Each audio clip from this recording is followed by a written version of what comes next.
All right, the things that you see floating in the water column in this tank is Daphnia. What I wanted to say is that using the father fish method of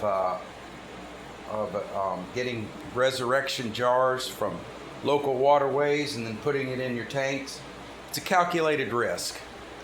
Some other YouTubers have had some bad experiences with it, have lost their shrimp, and I do have some bad things in my tanks. However, my whole focus is on my flagfish, which are natives.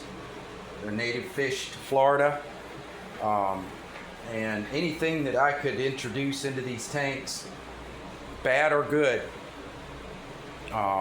would not surprise the flagfish. They can deal with all of that.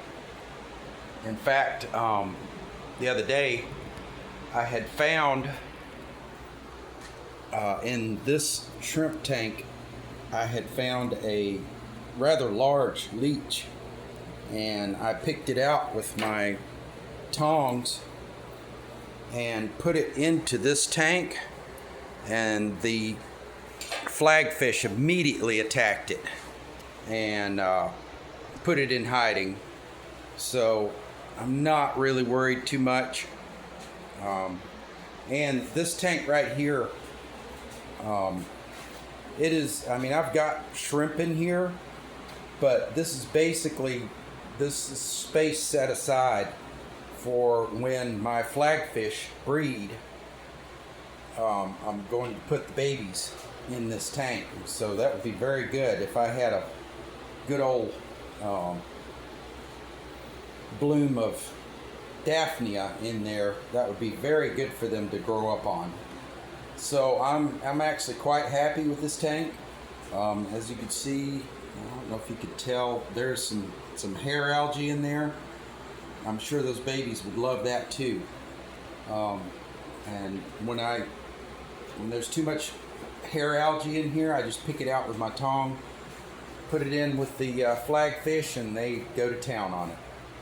So anyways, I just want to, I have tried in the past to propagate Daphnia and just never made it quite,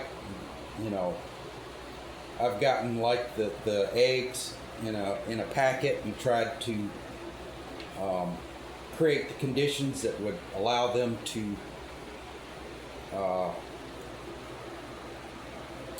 bloom, whatever, and I just could not make it happen. So I'm very happy that this tank has Daphnia in it. So anyways, thank you, God bless you, peace out.